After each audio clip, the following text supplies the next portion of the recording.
Ada banyak orang yang gak ngerti kehendak Tuhan. Coba kita mulai dari rumah tangga. Ketika kita terpancing untuk ribut, suami istri berantem, kehendak Tuhan bagi rumah tangga kita itu apa? Damai, sejahtera.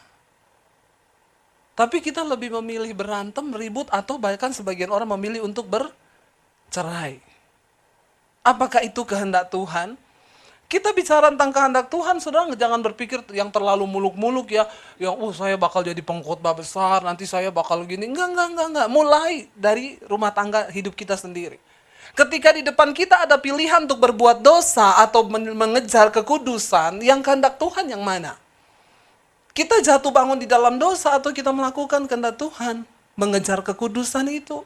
Segala pujian, hormat, kemuliaan hanya bagi Yesus, Raja di atas segala raja. Jamahanmu memuaskan setiap kami. Kami tidak butuh yang lain, kami hanya butuh hadirat Tuhan. Kami butuh lawatan Tuhan. Kami menyerahkan seluruh hidup kami penuh ke dalam tangan-Mu Bapa. Kami taklukkan segala pikiran pada hari ini kepada Kristus. Kami tidak izinkan satupun kuasa kegelapan mengganggu ibadah Tuhan kami dan mencuri kebenaran firman-Mu. Engkau berbicara bagi gereja-Mu menjelang kedatangan-Mu yang sudah sangat singkat. Ajar kami untuk terus hidup dalam kehendak dan rencana-Mu yang sempurna. Urapi hamba-Mu yang tidak ada apa-apanya. Urapi umat-Mu dan jemaat-Mu Bapa. Di dalam nama Yesus yang percaya, Tuhan di tengah kita memberkati kita. Mari katakan bersama. Amin. Silakan duduk saudara. Haleluya. Haleluya. Kalau udah ketemu hadirat Tuhan tuh luar biasa ya saudara. Saya berdoa dan saya berharap supaya setiap kita anak Tuhan, kita datang beribadah, kita mau ketemu Tuhan. Satu tujuan dan satu motivasi kita datang ke tempat ini berjumpa dengan Tuhan secara pribadi. Ya kalau orang yang gak ngerti, mungkin lihat saya aneh ya, kenapa sih nangis, kenapa sih gini ya. Kalau anak saya masih kecil, mami nangis kenapa, gak punya duit ya. Tapi saya percaya di sini kita semua orang yang dewasa, amin. Kita tahu kenapa kita menangis ya, karena kita mengalami Tuhan. Ya, hari ini saya ingin menyampaikan, kita sama-sama mau belajar firman Tuhan. Saya kemarin dapat satu renungan saudara, cerita, sebenarnya bukan renungan ya, dan ini saya kembangkan menjadi bahan khotbah saya hari ini. Satu orang bapak kirimin saya sebuah renungan begini. Satu kali ada satu orang bapak kaya banget saudara, ya bukan kaya banget. Dia ini ya orang kaya, anak-anaknya juga semua sukses berhasil. Dia punya 3 orang anak laki-laki. Waktu dia mau mati, dia bilang sama ketiga anaknya gini, papa punya permintaan terakhir. Nanti kalau papa mati, ya papa cuma minta kalian bertiga letakkan uang 1 miliar di dalam peti ya. Dan itu permintaan terakhir papa. Papa minta kalian bertiga mengabulkan. Lalu pulang dari rumah sakit, anak 3 ini berunding saudara. Kira-kira kamu mau kasih nggak gitu ya?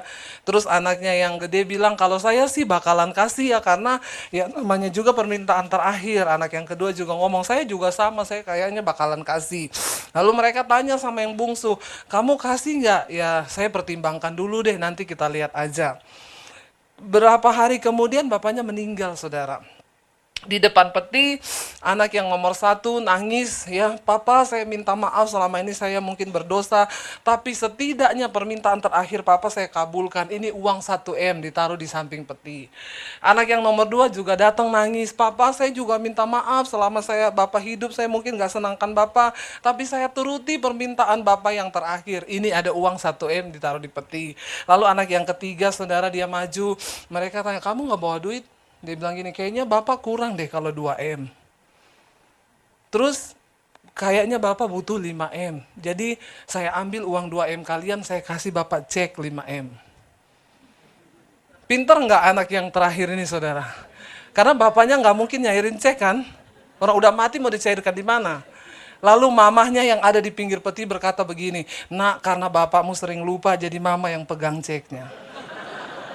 Jadi yang lebih hebat siapa? Tepuk tangan buat mak-mak. Yang selalu kalau untuk urusan uang gak bakal lupa. Amin mama.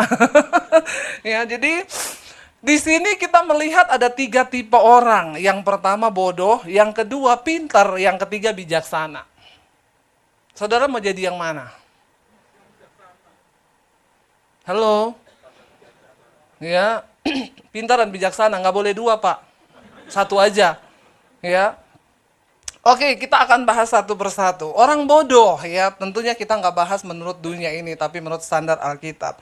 Siapa orang bodoh itu? Buka Efesus pasal yang kelima ayat yang ke-17. Efesus pasal yang kelima ayat yang ke-17, menurut Alkitab orang bodoh itu siapa, saudara?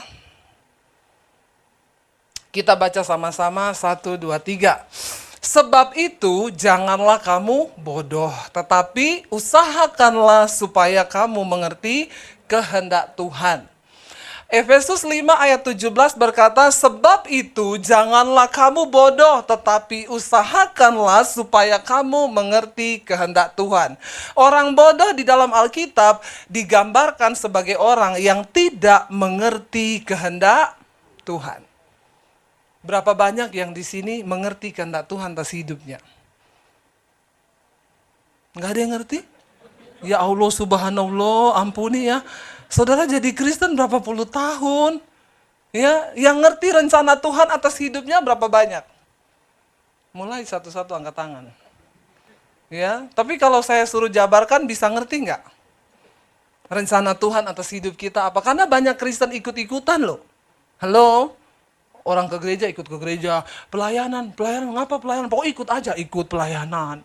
Ya, terus apa ini ya bayar perpuluhan ngapa? Katanya supaya diberkati, ikut bayar perpuluhan. Ya, kita ini banyak Kristen ikut-ikutan, ngaku apa ngaku. Bahkan banyak orang yang nggak ngerti loh kenapa dia ke gereja. Halo?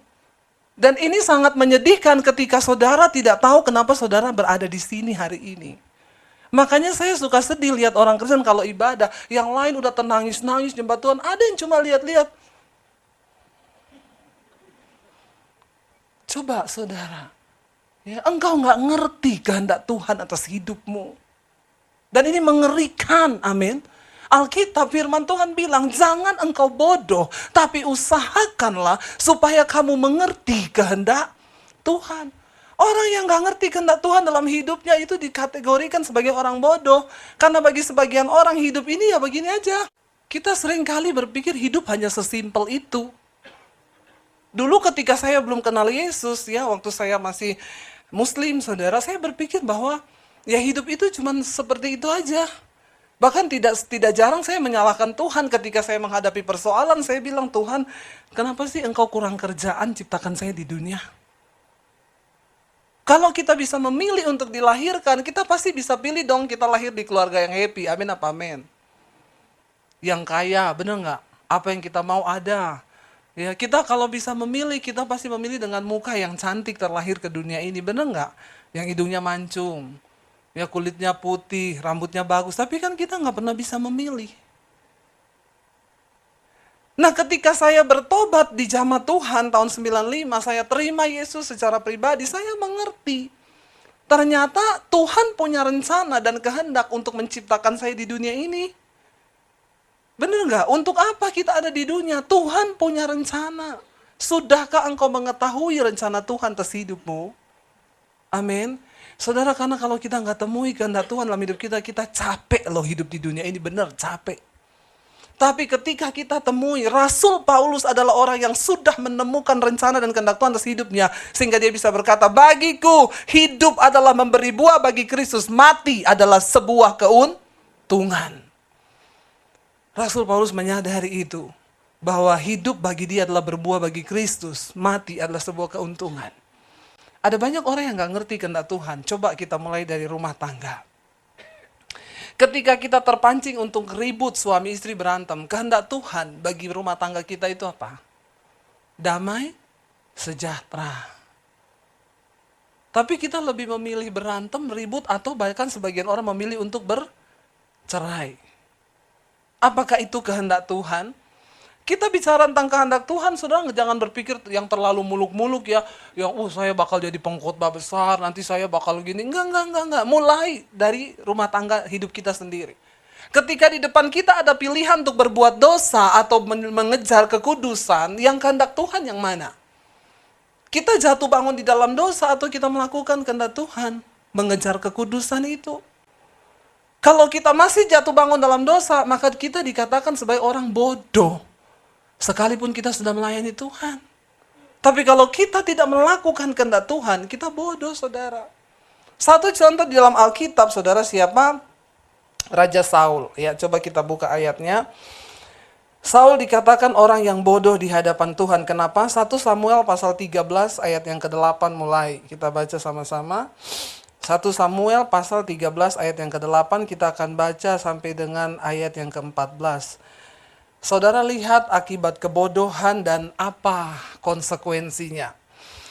1, 2, 3 kita baca. Ia menunggu 7 hari lamanya sampai waktu yang ditentukan Samuel. Tetapi ketika Samuel tidak datang ke Gilgal, mulailah rakyat itu berserak-serak meninggalkan dia. Jadi ceritanya begini, sebelum kita lanjut baca, 1 Samuel pasal 13 ini bercerita ketika itu mereka berhasil memukul kalah pasukan Filistin. Lalu Saul menjadi bangga, dia mengumumin seluruh negeri bahwa mereka telah pukul kalah pasukan Filistin. Mereka memperoleh kemenangan. Hal itu didengar oleh orang Filistin. Lalu orang Filistin menjadi marah. Mereka bangkit dengan kekuatan tentara, ribuan kereta kuda, dan ratusan ribuan, bahkan ratusan ribu rakyat yang ikut menyerang kepada Saul. Lalu ketika barisan orang Filistin sudah mendekati ke daerah tempat Saul ada di Gilgal, ya. Saul ini nunggu, Samuel bilang 7 hari aku akan datang ke situ. Kita akan mempersembahkan korban. Kamu pokoknya jangan mempersembahkan korban. Dia tunggu, Samuel nggak datang, saudara. Apa yang terjadi? Ini ayat yang ke-8 bilang, ya. Lalu mulailah rakyat itu berserak-serak meninggalkan dia. Lalu orang Israel mulai tinggalkan Saul karena mereka takut dengan pasukan orang Filistin yang akan datang menyerang, saudara. Lalu ayat yang ke-9 bilang, kita baca sama-sama. Sebab itu Saul berkata, bawalah kepadaku korban bakaran dan korban keselamatan itu. Lalu ia mempersembahkan korban bakaran. Saudara perhatikan, niatnya Saul ini baik nggak? Sebelum maju berperang, dia berkehendak untuk mempersembahkan korban bakaran dan korban keselamatan, menyembelih anak domba di hadapan Allah supaya ada perlindungan penyertaan Tuhan. Tetapi niat baik kalau tidak dilakukan berdasarkan kehendak Tuhan akan menjadi sebuah kebodohan di hadapan Tuhan. Amin. Jadi niat baik aja nggak cukup. Saul waktu itu kedudukannya raja. Dia tidak boleh mempersembahkan korban karena itu adalah bagiannya imam. Ya. Zaman dulu, saudara, begitu orang salah melangkahi apa yang sudah Tuhan tetapkan, langsung kena hukum. Beda sama zaman sekarang. Orang boleh seenaknya mengambil bagian yang mereka anggap mereka bisa. Dan Tuhan kayaknya diamin aja. Tapi hati-hati, saudara. Kalau itu bukan kehendak Tuhan, maka kita akan celaka loh dalam hidup ini. Ya. Lalu Saul merasa dia bisa. Padahal dia lupa, dia tidak ada pengurapan sebagai imam. Dia adalah raja. Sekalipun dia berkuasa, tapi dia nggak boleh ambil bagiannya imam untuk dilakukan. Tuhan marah. Saudara baca ayat yang berikutnya, ayat yang ke-10 dikatakan apa? Baru saja ia habis mempersembahkan korban bakaran, maka tampaklah Samuel datang. Saul pergi menyongsongnya untuk memberi salam kepadanya, ayat 11. Tetapi kata Samuel, apa yang telah engkau perbuat? Jawab Saul, karena aku melihat rakyat itu berserak-serak meninggalkan aku dan engkau tidak datang pada waktu yang telah ditentukan. Padahal orang Filistin telah berkumpul di Mikmas, ayat yang ke-12. Maka pikirku, sebentar lagi orang Filistin akan menyerang aku di Gilgal, padahal aku belum memohonkan belas kasihan Tuhan. Sebab itu aku memberanikan diri, lalu mempersembahkan korban bakaran. Yang niatnya baik, kalau tidak sesuai kehendak Tuhan, nggak bisa. Amin, saudara. Jadi jangan cuma main tabrak dengan niat baik ya. Kalau itu Tuhan nggak berkehendak, hancur semuanya. Seringkali kita merasa kita bisa, kita mampu dengan cara pikir kita. Apa yang menghalangi kita ini bisa jadi orang yang bijaksana? Karena kita ini semua punya pikiran. Dan seringkali ketika keadaan terdesak, ya, maka karakter asli kita tuh muncul. Lalu kita lupa, tanya apa kehendak Tuhan. Ya, benar nggak? Apa yang sedang mendesak saudara hari-hari ini? Kebutuhan keuangan kah? Apa yang sedang mendesak saudara hari-hari ini? Anda butuh disembuhkan? Ingat, balik kepada Tuhan. Tanya apa kehendak dan maunya Tuhan.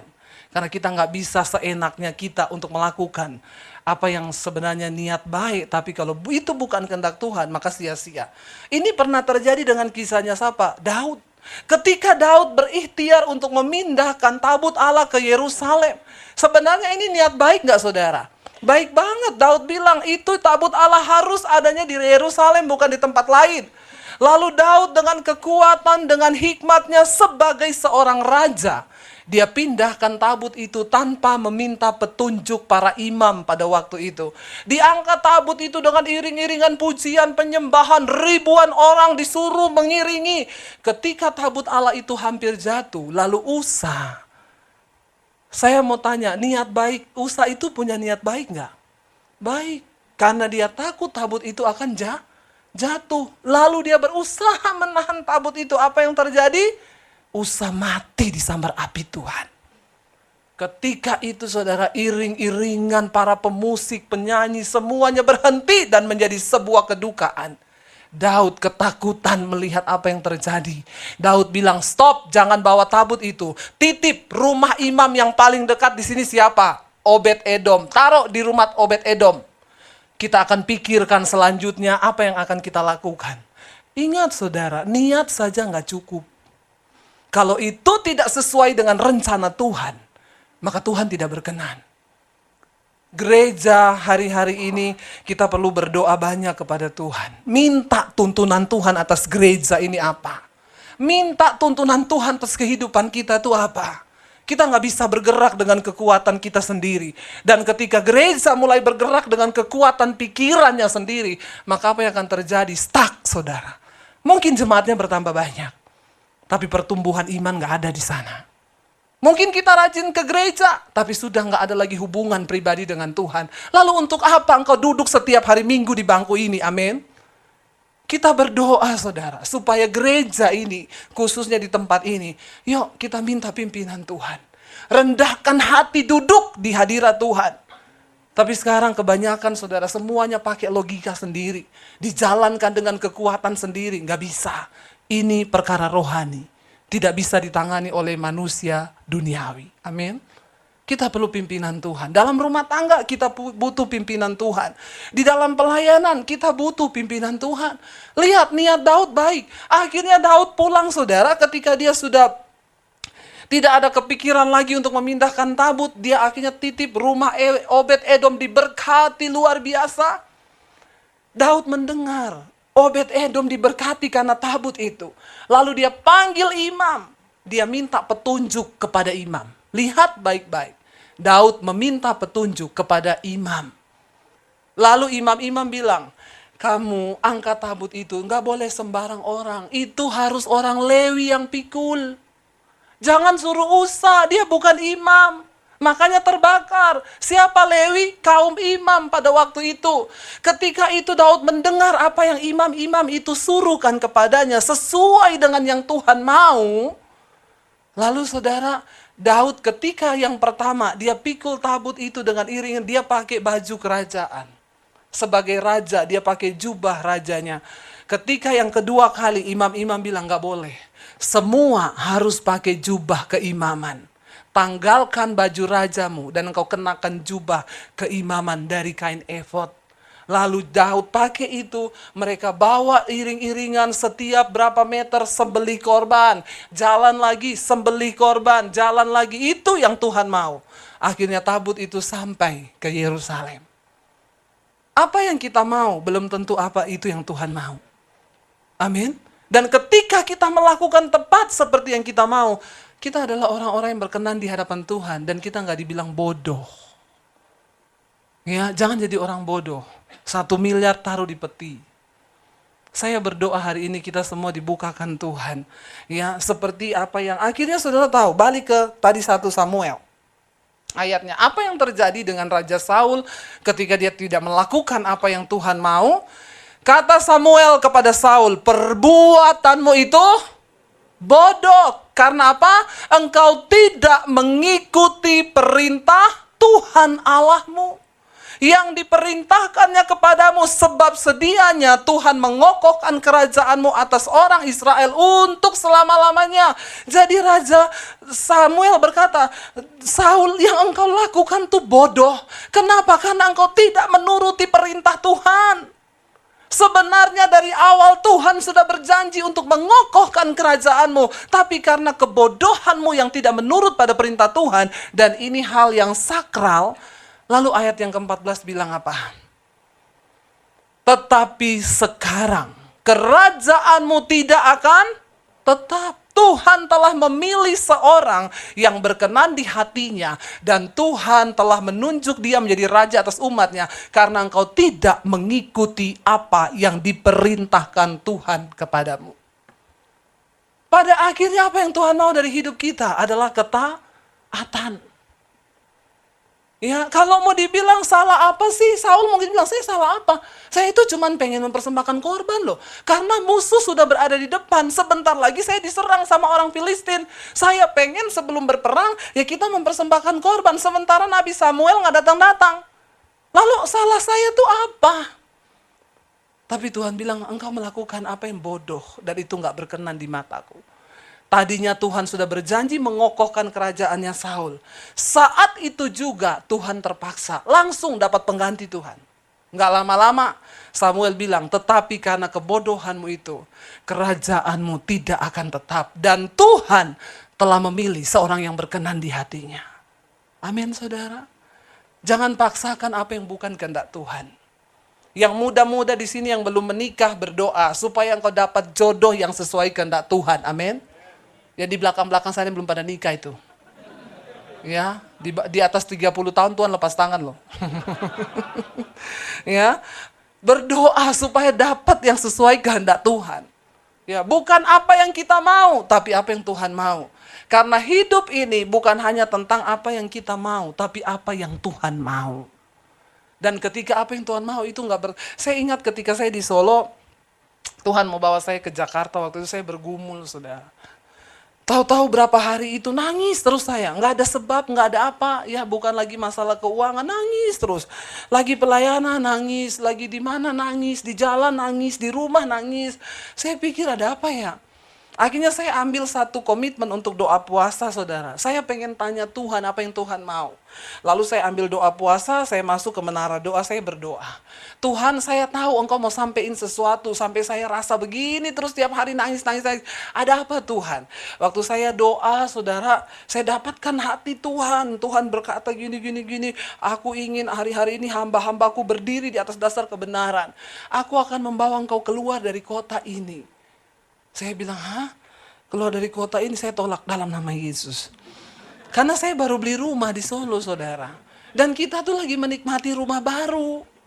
Ya kenapa Tuhan mau bawa saya keluar? Saya pendam itu sendiri, saudara. Menjadi sebuah pergumulan di hati saya gitu ya. Saya pendam. Satu saat iseng saya tanya sama suami saya gini, perasaanmu hari-hari ini pelayanan kita gimana? Dia bilang gini, aku ya, jujur loh, kalau aku rasa hari-hari ini aku stuck.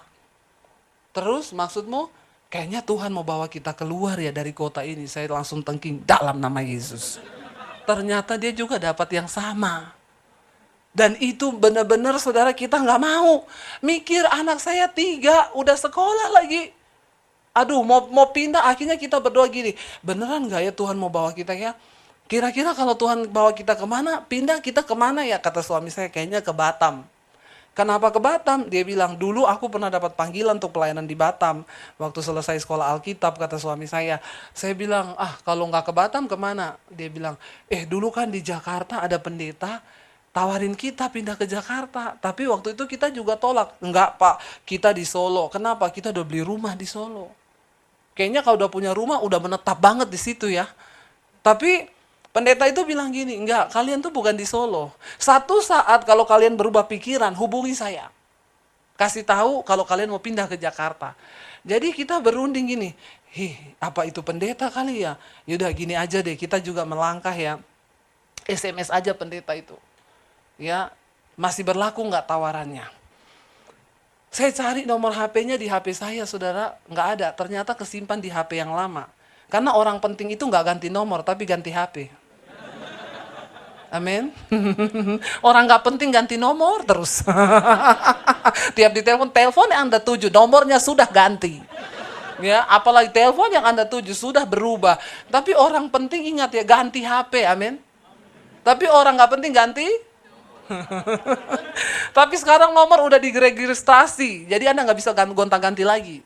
Bener nggak? Nomor kalau udah diregistrasi, nelpon ke HP saya, walaupun saya belum punya nama orang itu, masuk langsung ketulis Nurmin Hayati. Dia telepon, saya langsung bilang, iya Ibu Nurmin. Loh kok Ibu tahu? Ada deh. Padahal karena sudah diregistrasi. Jadi itu khususnya sekarang ini biar nggak ada penipuan, nggak ada apa. Saya cari nomornya udah nggak ada. Terus suami saya bilang gini, gampang saya. Ntar saya mintain di gereja, karena kan dia sering diundang tuh di gereja kita.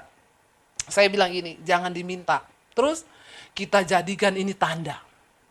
Kalau Tuhan mau bawa kita benar pindah ke Jakarta, Tuhan yang kirim itu nomor. Saudara, kira-kira susah nggak? Tuhan kirim nomor susah nggak? Nggak usah sok beriman.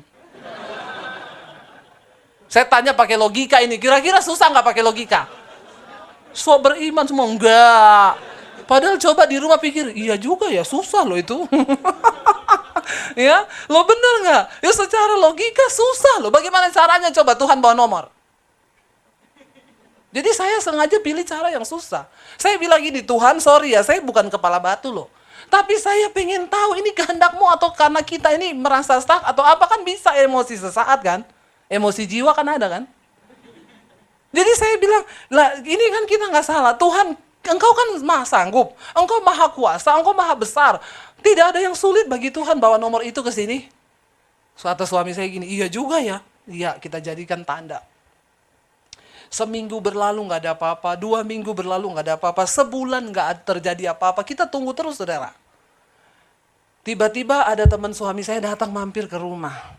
Dia lihat-lihat di komputer, dia bilang, ih banyak lagu-lagu rohani ya. Besok aku bawa flash disk ke sini, titip ya, kopiin semua lagu rohani yang ada di komputermu. Aku mau pakai buat di gereja aku tuh lagu-lagunya baru. Kata suami saya, iya bawa aja. Besoknya dia ke rumah bawa flash disk. Suami saya bilang, taruh aja di meja. Lama dia nggak buka, saudara. Ya, udah berapa minggu dia baru, oh iya ya, saya disuruh kopiin, iya deh saya kopi deh. Malam-malam dia di kantor, di depan, di rumah kita dulu, di depan tuh ada kantor, saudara. Karena kita dulu bikin penerbitan buku, saudara ya. Lalu dia malam-malam tiba-tiba teriak, sini. Saya pikir dia lihat setan. Malam-malam soalnya jam 11 malam, saya bilang, ngapa? Ada apa? Ada setan? Enggak, sini.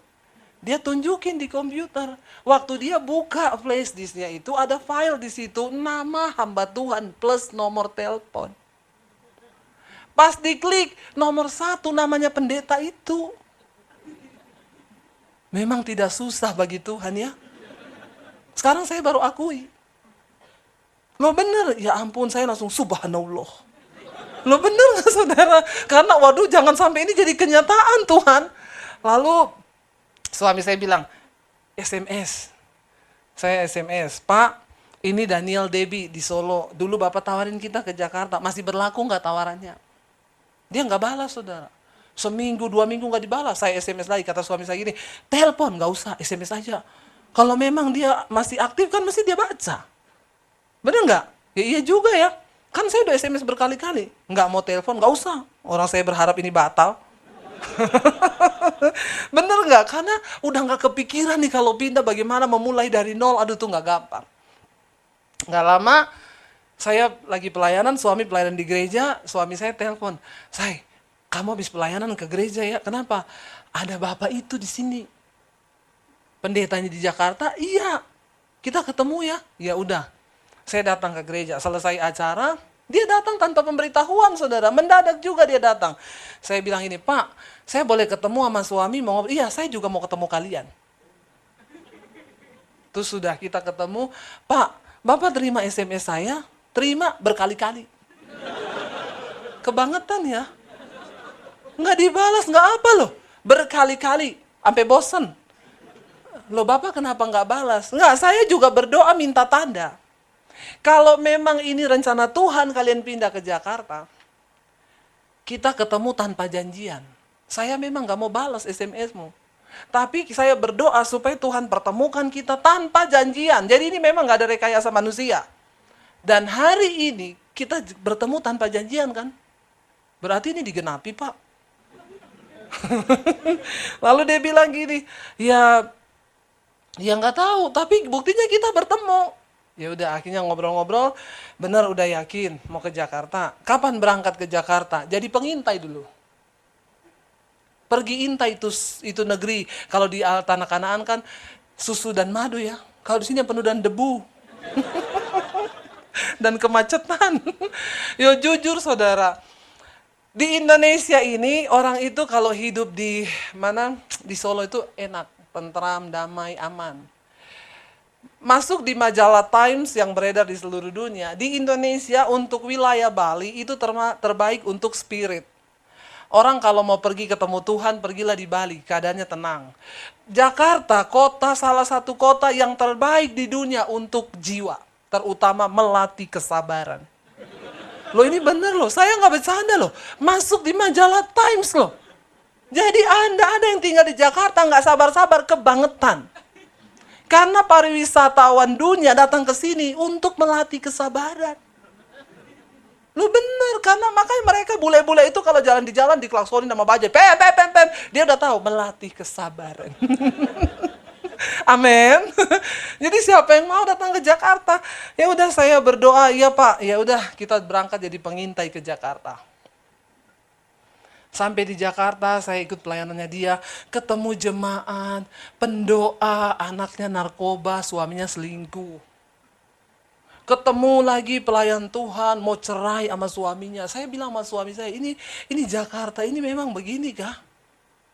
Jadi saya bilang sama suami, ya jujur ya, secara spirit, peperanganku tuh di sini. Karena di Solo itu jemaatnya ayam-ayam. Lo bener, di Solo itu jarang orang selingkuh, keluarga itu yang gak bahagia banget, tapi juga gak berantem. Jadi di Solo itu pokoknya adem-adem ayam aja. Sama Tuhan ya nggak sungguh-sungguh, tapi ya nggak kebangetan murka gitu, nggak murtad, nggak. Jadi ya suam-suam gitu.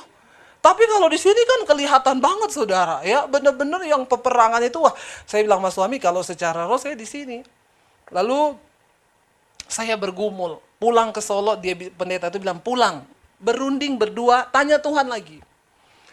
Kita pulang di Solo bergumul. Lalu kata saya sama suami, kalau kamu gimana? Dapatnya apa? Ya gini loh say, kamu tuh kan perempuan. Perempuan itu gak pernah berpikir pakai logika. Kalau aku ini berpikir, ya kalau kita pindah di Jakarta, terus sumber keuangan kita dari mana? Terus saya tuh lagi nyicil rumah kan kita di Solo. Itu pendeta kan gak kasih kita keputusan, dia kasih kita berapa tiap bulan, gak ada. Jadi benar-benar harus pakai mata iman. Jadi kata suami saya gini ya, jadi ya kalau aku sih pertimbangan dulu ya. Nah di sini ini kan dia bilang di Solo itu kan dia koordinator musik. Adalah persembahan setiap bulan, walaupun dia bukan full timer, tapi dia dapat persembahan tiap bulan. Dia bilang ini yang aku pakai buat bayar cicilan rumah. Nah kalau kita pindah, terus di sana nggak ada jaminan apa-apa, terus kita nggak bisa bayar rumah, dan kita kan belum bisa bawa anak 3. Saya bergumul lagi, Tuhan, nggak usah deh di sini aja, ya. Jadi kita berdoa, bergumul. Saya berdoa lagi, saya tengking dalam nama Yesus. Secara otak logika nggak bisa Tuhan. Saya nggak bisa. Lalu Tuhan tuh bilang gini, kamu bukan hamba yang berkenan. Saya kaget. Loh kan di sini saya juga pelayanan. Suami saya pelayanan, ya cukuplah. Tuhan bilang, engkau memang melayani, tapi engkau tidak melakukan apa yang aku mau, tapi apa yang kamu mau. Lalu Tuhan kasih gambarannya begini, contoh kamu punya pembantu. Lalu kamu bilang, Mbak, semua spray cuci ya. Saya pulang nanti siang semua spray udah bersih. Saya pulang, Mbak, spraynya kok nggak dicuci? Saya nggak mau cuci spray, Bu. Saya maunya cuci horden. Kira-kira saudara yang gaji pembantu gondok nggak? Loh kan saya suruh kamu cuci spray. Ya tapi kan saya nggak mau cuci spray. Saudara pecat nggak dia? Dia iya kan, Tuhan bilang sama. Kamu mengaku hambaku, tapi kamu tidak melakukan apa yang aku mau, tapi apa yang kamu mau. Dan itulah perjalanan bersama iman. bersama Tuhan dengan iman. Kita harus tanggalkan ini loh, logika kita. Akhirnya suami saya bilang, "Say, kita udah dapat peneguhan loh, jangan jual panggilan cuma demi uang." "Iya, kamu perempuan, imanmu nyampe, imanku nggak nyampe," kata suami saya. Memang yang rata-rata kurang beriman itu suami sih, karena selalu berpikir pakai logika. Perempuan tuh main tabrak aja pakai perasaan. Lalu kami bergumul, saya cuma berdoa, "Tuhan, kan istri itu tunduk sama suami ya, terserah loh, dia ndak berangkat, saya ya ndak. Tapi kalau Tuhan mau kami berangkat, ya Tuhan lakukan sesuatu." Tiba-tiba wakil gembalanya panggil dia, "Pak Daniel, saya mau bicara. Pak, ini karena yang pegang keuangan semua ganti bendahara baru, mulai bulan depan semua persembahan dihapus. Termasuk punya Bapak tiap bulan dihapus." Haleluya enggak saudara? Memang harus dibikin begitu sama Tuhan. Kalau enggak ininya main terus. Terus dia bilang sama saya, "Say, gimana ini?" Nah itu yang kamu pertahankan tuh. Saya bilang juga apa? Berangkat aja. Sekarang udah nggak ada dasar untuk kamu berharap. Terus mau gimana? Ya udah deh, bulat hati ya, kita berangkat ke Jakarta. Iya, aku tak pamit dulu. Pamit ke wakil gembalanya, "Pak, saya juga sekalian mau pamit." Saya dapat panggilan, "Loh kok mendadak banget?" "Enggak, sebenarnya udah lama kami gumuli." Dia nggak tahu itu peneguhan. Ya, "Oh gitu ya Pak. Pak jangan buru-buru diputusin deh. Saya ngomong ke gembala dulu," katanya dia. Besoknya dia telepon suami saya, "Pak Daniel, saya udah ngomong sama gembala. Jadi memang semua persembahan dihapus, kecuali punya Bapak tidak." Saya giniin dia, "Terserah loh, saya udah nggak mau main-main sama Tuhan loh. Kalau kamu cuma berpegang di situ terserah." Tapi saya juga mengerti, dia kepala keluarga saudara. Dia juga harus memutuskan. Tapi untung dia punya istri yang gagah perkasa. Saya berusaha meyakinkan dia akan iman yang benar. Saya percaya kalau kita melangkah di jalannya Tuhan, Tuhan gak mungkin tinggalin kita. Jangan ibu-ibu udah suamimu down, "Makanya lu itu imanmu di mana? Pakai otak." Wah ini saudara ya, bisa suaminya gantung diri kalau udah begitu. Karena kita coba memahami, memang benar laki-laki itu pikirannya jauh loh. Dia pikir anak mau kuliah, kadang ibu-ibu tuh nggak ke mall, udah ya makan-makan, jajan, belanja, selesai. Ya, dia nggak pikir suaminya itu mikir semua-muanya. Jadi ya akhirnya dia bilang sama wakil gembalanya gini, "Pak, sorry ya, nggak, saya mau nuruti apa yang Tuhan mau." "Waduh Pak Daniel, kalau bisa dipertimbangkan." "Sudah, kami pertimbangkan." Dan itulah awal kami memulai berjalan dengan iman bersama Tuhan. Saya akan masuk yang kedua ini, tentang orang pintar. Ya, kadang-kadang kepintaran logika kita itu menghalangi yang namanya kita percaya sama Tuhan. Orang pintar itu selalu cari untung buat diri sendiri. Hitung-hitungannya. Kayak tadi tuh, kayaknya papa itu butuh 5M deh. Makanya saya kasih cek 5M, 2M kontan saya ambil. Nah ini orang pintar. Selalu yang penting dia untung. Pakai logika, cara berpikirnya seperti itu. Saudara, manusia itu diciptakan Tuhan, kita punya yang namanya otak. Semua punya kan? Otak manusia itu didesain oleh Tuhan, luar biasa hebat. Otak manusia terdiri atas dua bagian nih. Ada otak kiri, ada otak kanan. Otak kiri itu berfungsi untuk memikirkan hal-hal yang sekarang. Tapi otak kanan itu dikatakan alam bawah sadar. Makanya kalau orang koma, otak kiri bisa berhenti. Waktu kita tidur, otak kiri diem. Tapi otak kanan tidak akan pernah berhenti. Dia menyimpan semua memori di bawah sadar. Ya, kalau orang sebagian dokter bilang ini jiwa manusia, saudara. Dia merekam, bahkan dia bisa menggerakkan hal-hal yang makanya ada orang bilang kekuatan pikiran, bisa bengkokin sendok pakai kekuatan pikiran, apa segala macam lah. Itu mereka berpendapat bahwa otak kanan manusia itu punya kekuatan yang besar sekali. Ya. Nah otak kanan itu nggak mungkin bisa beristirahat. Sekalipun Anda tidur, otak kananmu tetap jalan. Makanya kadang kita tidur mimpi dikejar setan. Tiba-tiba, suami saya sering banget tiap malam, tiba-tiba lagi terus bahasa roh. Saya tanya, "Kenapa saya mimpi dikejar kuntilanak?"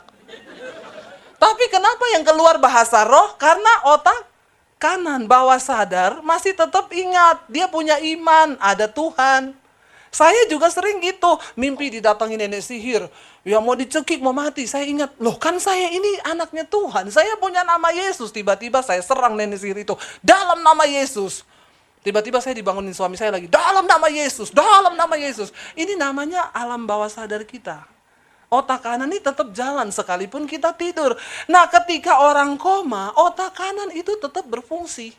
Walaupun dia koma, makanya ketika kita bisikin tentang iman, dia bisa terima, dia bisa nangis, dia bisa bertobat. Ini otak kanan, saudara. Ada satu statement yang berkata begini, ya, orang itu 5%, ya, orang-orang sukses di dunia ini, mereka hanya menggunakan 5% dari otak mereka, ya. Jadi dengan kata lain begini, tulisan nggak ada yang lebih gede lagi. Haleluya, ya. Saya udah pakai kacamata loh ini padahal, ya, nggak kebaca, ya. Ada ungkapan berkata bahwa ya rata-rata orang mempergunakan 5% dari otaknya dan mereka bisa sukses, ya.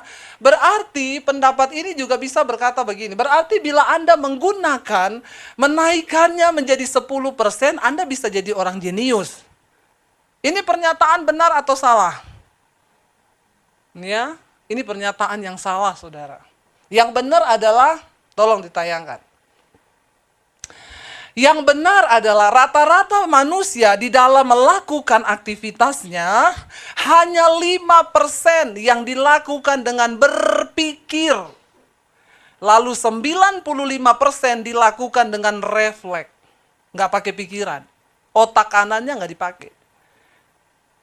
Ya pokoknya otak kiri aja refleks, ya. Itu yang, nah jadi saudara, benar ungkapan 5% dari orang sukses di dunia itu adalah yang hanya menggunakan otaknya 5%. Itu benar, tapi mereka gunakan dengan berpikir. Sedangkan yang 95% orang nggak pernah mempertimbangkan, langsung aja bertindak.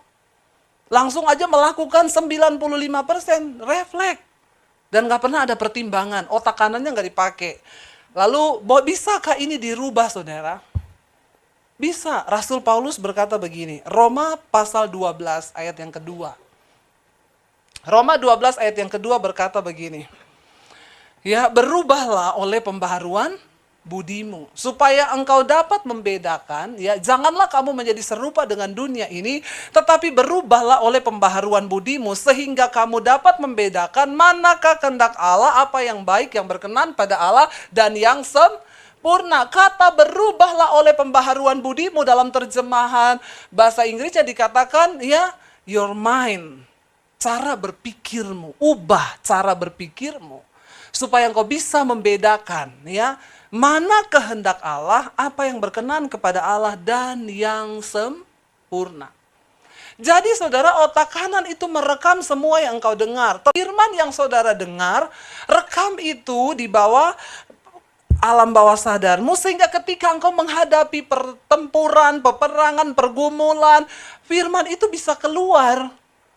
Itu yang mempengaruhi hidupmu dan mengubah. Jadi begini saudara, apa yang engkau pikirkan, coba tayangkan gambarnya yang satu.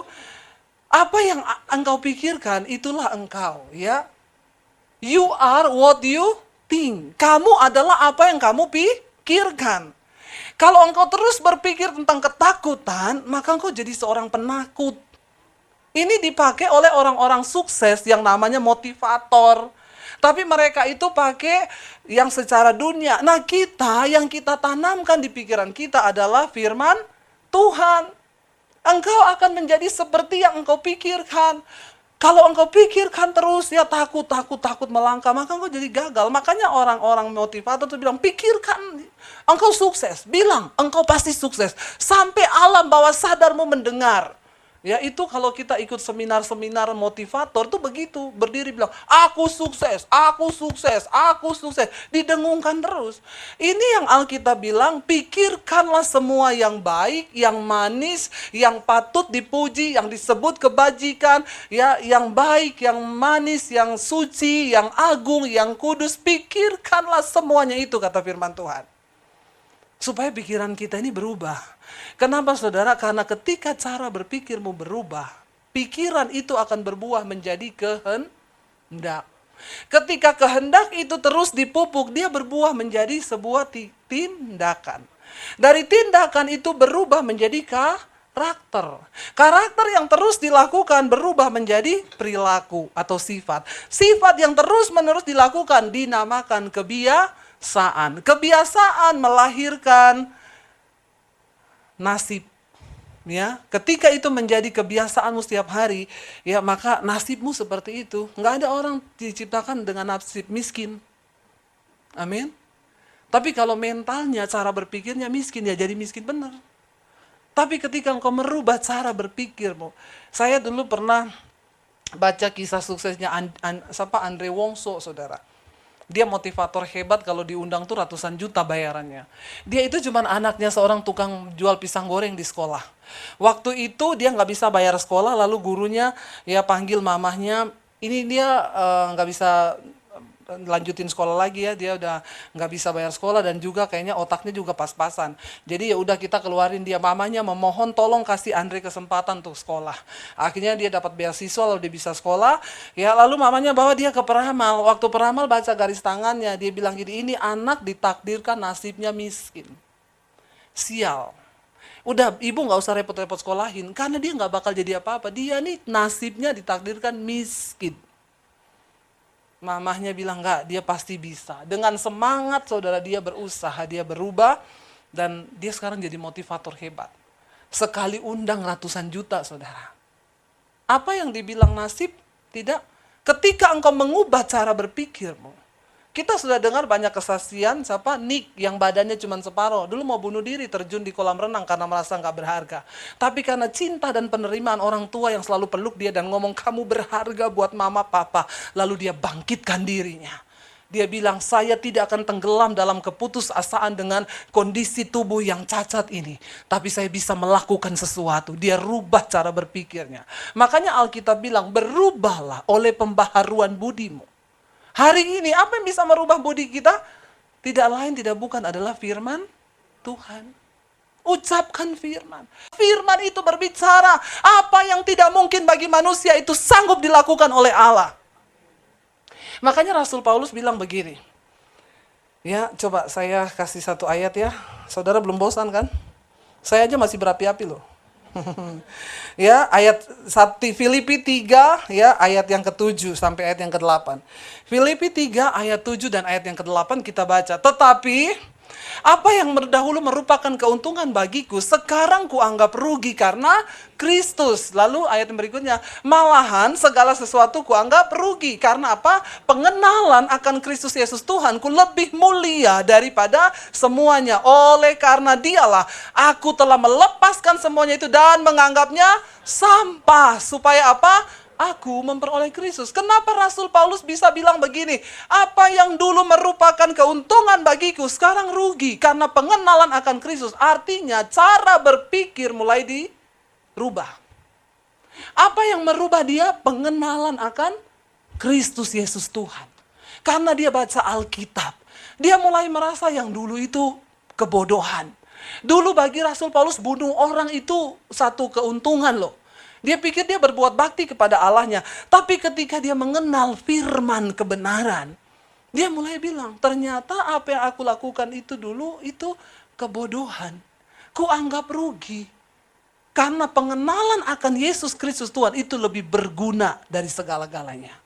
Saudara, ayo, kita jangan berhenti jadi Kristen pas-pasan di gereja. Tuhan udah mau datang, saudara. Berubahlah oleh pembaharuan budimu. Makanya Rasul Paulus berkata ayat yang ke 1 Korintus pasal 9 ayat 27. Ya, kali ini banyak ayat saudara, biar Anda yakin benar.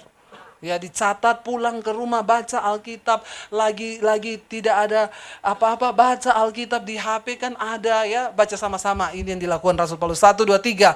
Tetapi aku melatih tubuhku, menguasainya seluruhnya. Supaya apa? Sesudah memberitakan Injil kepada orang lain, jangan aku sendiri ditolak. Ini menjadi satu yang memotivasi Rasul Paulus untuk mengubah hidupnya.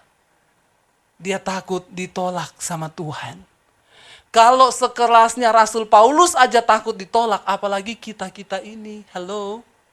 Saya undang para imam musik. Saudara, Rasul Paulus yang tiap hari dia bilang, setiap hari aku berada dalam bahaya maut karena nama Yesus. Aku dipenjara karena Yesus, aku dikaram kapal, aku dianiaya, aku mau dibunuh karena nama Yesus. Masih bilang, aku takut ditolak. Apalagi kita, penderitaannya kita sekarang ini apa? Yang alay-alay atau yang karena Kristus? Paling cuma nggak bisa bayar cicilan, amin. Ya, penderitaan kita ini sekarang apa?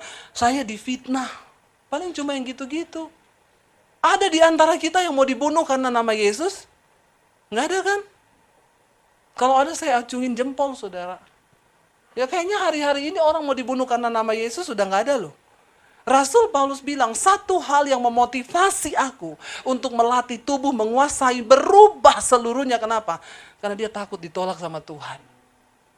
Saya berdoa kita semua hari ini, kita juga mau jadi pribadi yang gak mau ditolak sama Tuhan. Amin. Kita mau bilang, ubah kami Tuhan. Ubah cara berpikir kami, ubah paradigma kami. Mari kita bangkit berdiri bersama. Bapa, sentuh hatiku, ubah hidupku menjadi yang baru. Kami mau Tuhan hari ini membawa hidup kami di hadapan-Mu Tuhan. Ada banyak hal yang perlu dirubah dari hidup kami, cara berpikir kami. Bapa, tidak ada lain yang kami rindukan hari ini selain Engkau ubah hidup kami. Sudah cukup terlalu banyak waktu yang kami pakai untuk bermain-main dengan iman kami kepadamu Tuhan.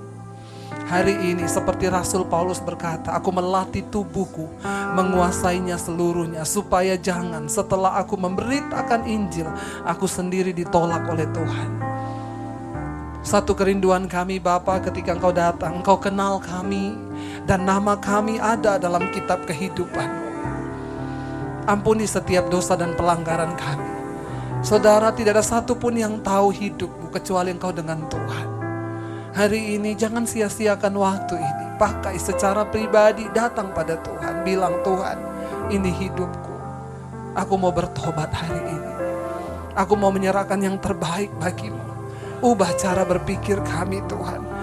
Jangan menjadi serupa dengan dunia ini, tapi kami mau berubah oleh pembaharuan pikiran kami. Roh Kudus, Engkau yang sanggup, Roh Kudus.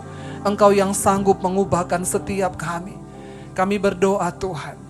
Apapun yang hari ini kami tahu kami melakukan satu dosa, kami datang memohon pengampunan. Ampuni kami Bapa, kuduskan kami Tuhan. Kami tidak ingin bermain-main dengan tidak melakukan apa yang Kau kehendaki.